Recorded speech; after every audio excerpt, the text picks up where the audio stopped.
हरे कृष्ण। हमें हमेशा लगता है कि हम सब कुछ कर रहे हैं, जो भी हो रहा है हम कर रहे हैं। मैं घर चला रहा हूँ, मैं दुकान चला रहा हूँ, मैं बिजनेस कर रहा हूँ, मैं ये कर रहा हूँ, मैं बच्चों को संभाल रहा हूँ। ठीक है, हम सब प्रयास कर रहे हैं, संभालने वाला हुआ है। हम अपने कर्तव्य का पालन कर रहे हैं, लेकिन भरण पोषण करने वाला तो वही है, करण कराने वाला तो वही है। जैसे एक दृष्टांत दें कि एक ऊंट जो रेगिस्तान में घूम रहा था। अब आपको पता, ऊंट तो रेगिस्तान में रहते ही हैं। तो अचानक एक बार क्या हुआ कि रेगिस्तान में बरसात हुई। ज़्यादातर वहाँ बरसात होती नहीं, तो बरसात हुई एक बार। तो एक ऊंट था जो उस पानी में बहुत भीग रहा था, उसको छुपने के लिए जगह चाहिए थी। तो एक छोटा सा पहाड़ था, ज़्यादा हाइटेड नहीं था वो, ज़्यादा उसका हाइट नहीं था पहाड़ का, पर पहाड़ था।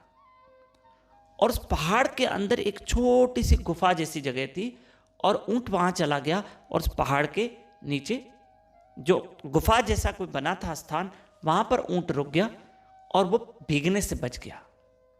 अब ऊंट इंतजार कर रहा था। उसकी गर्दन बाहर थी, क्योंकि उसकी गर्दन ऊंची होती है, उसकी गर्दन बाहर थी, लेकिन इंतजार कर रहा था कि बरसात बंद हो, बरसात बंद हो, बरसात बंद हो, तो फिर मैं आगे जाऊं। बहुत देर हो गई, बरसात हो ही रही थी और ऊंट उस अंदर छुप गया था, पर गर्दन बाहर थी।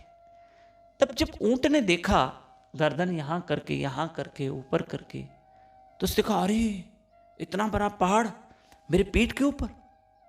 तब उस ऊंट को लगा कि ये पहाड़ मैंने उठा के रखा है, मेरे पीठ के ऊपर है, मैंने उसको उठा के रखा है। थोड़ी देर के लिए ऊंट को लगा, ये पहाड़ मैंने उठा के रखा है, देखो कितना बड़ा पहाड़ है जो मैं संभाल के बैठा हूं, जो मैं संभाल रहा हूं। लेकिन जैसे बरसात पूरी हुई, ऊंट बाहर आया तो क्या देखे, पहाड़ तो अपनी जगह पे है। तो वो अपने ऊपर ही हंस रहा था कि इसका मतलब मैंने पहाड़ को नहीं संभाला था, पहाड़ तो अपनी जगह पे है। हाँ, मुझे तो पहाड़ ने उल्टा बचाया बरसात से। तब उसको एहसास हुआ और वो ऊंट आगे निकल गया। बस हमें भी ऐसे लगता है, इस दृष्टांत से हमें सीखना है।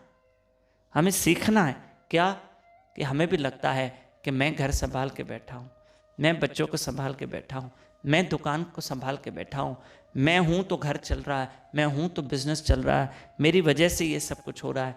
एक बात कहूँ, हम सब प्रयास कर रहे हैं, कर्तव्य का पालन कर रहे हैं, करण कराने वाला वो है। हमारा रिमोट तो उसके हाथ में है, हम क्या संभाल सकते हैं।